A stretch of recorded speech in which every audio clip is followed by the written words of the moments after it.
2005 that for a particular time it makes sense to talk about media architecture. But as the development continues, the prefix of media simply dissolves, because architecture gains these media aspects, gains these properties that media has in general as a phenomenon in our cultures. And it's not necessary anymore to talk about media architecture, as the aspect of media is anyhow a part of architecture. Yeah. How this will be integrated, how this mediatic aspect, the mediatic aspect will be integrated within architecture, I don't know. It's nothing that I would know in the sense of in the closer sense of knowing, but it is something that I'm a witness of, and that I'm and there's a discourse going on where I'm not only a witness but somebody who takes part in the discourse.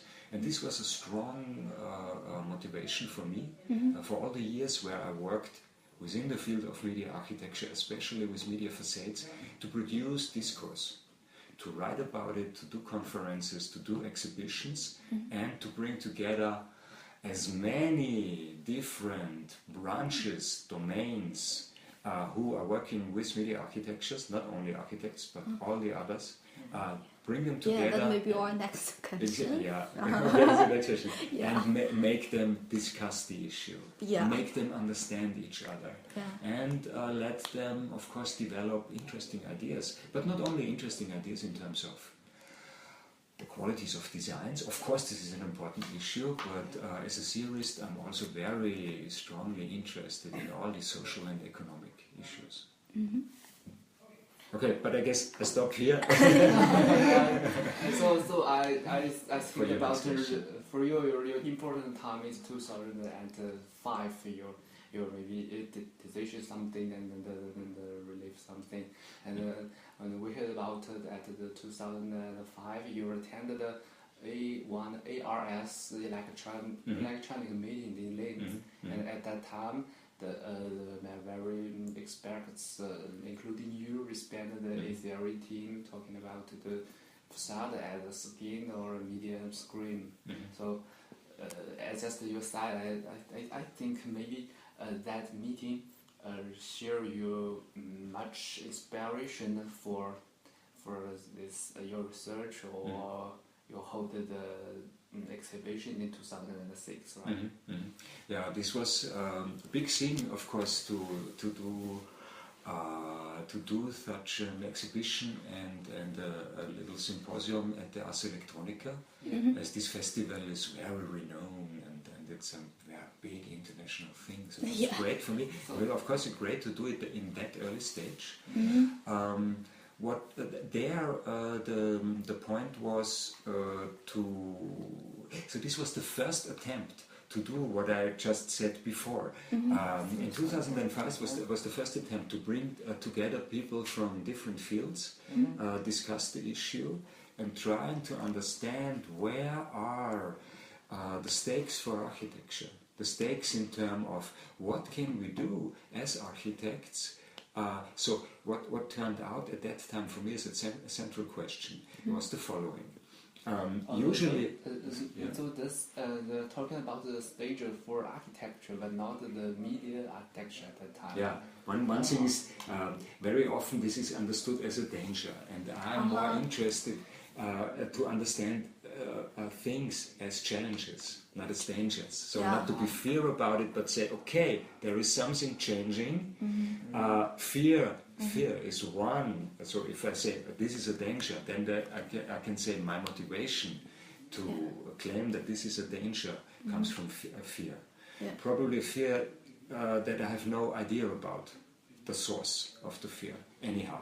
So I'd more like to understand those issues in life as challenges. Yeah. Take them as something, okay, there is a transformation, something will change. Let's try to understand what really is changing. Let's try to cope with the change in a positive way. Let's try to find out by means of research, let's try to find out what are the properties that can be influenced especially with the media, with information and communication technology media. It seems as if there's no big chance to be anything but a consumer. Or you go for it and you study informatics and you go for it and you learn coding, you learn all these things, produce hardware and these kinds of stuff. So as these tools, you have to, I could put my to it. So this is something like you buy it like a black box. Yeah. You buy it, and the only thing that you can do is just flip a few settings. This check, you can check this or that property of the thing, and then it might peep in that way or look in that way, or this app would give you this information or that information. But this is it. So you are confronted with the thing, like in terms of there's a set where you can choose from, but this set is finite. So it's not an endless set; it's a finite set. And whatever you can choose, but this is it, no additional thing, and you cannot change it as a consumer. This is the typical idea that we have with technology. And my thing was, especially with media facades, to think about possibilities where architects, without knowing about the specific technological things of the piece, to work with the technology. To work with the technology and to change as much of the technology as possible without knowing about hardware, without being capable to program and code the whole stuff, without knowing about how to put the what we have here in a black box. These are a myriad of components. I have no idea about. There are tons of chips and motherboards and sensors and I don't know. The only thing that I know is a display and these buttons. The rest I have no idea, and I don't want to know. And the same is true with architects and media facades. They shouldn't have to, they should not learn about the specific technological things. And so part of my research was to find out how can architects work with the component issue of technology without having to learn all the stuff that is then the typical expert stuff of information and communication technologies. This is it. And in order to do that, and in order to show what one can do, I did a few of experiments and installations. So this is one side. So you had been asking me about the workshop. Workshop thing and about the exhibition. Yeah. Exhibition is showing the work of somebody and the work of others and parading. But I also did experiment installation in order to show what one can do with media facade technology as an architect, even as a theorist. A theorist is supposed not being able to draw, have no idea about construction detailing, and so this is typical what architects think about their theory colleagues.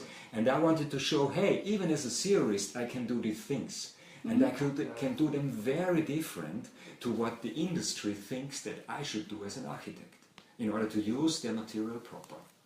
So, and this was a very important thing for me, and this, on the one hand, produced opportunities, showed what one can do different, showed that there is no severe technological knowledge necessary to do things differently.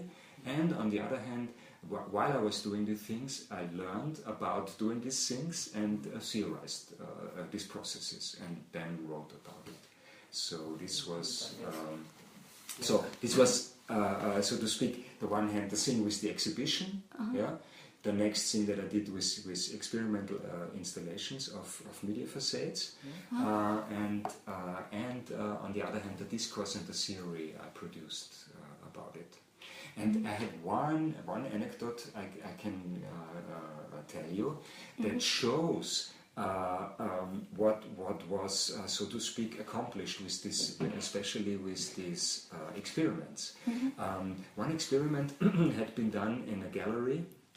A gallery just here at the Karlsplatz.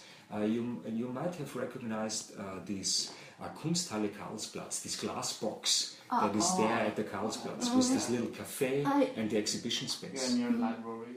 Exactly. And in 2009, the building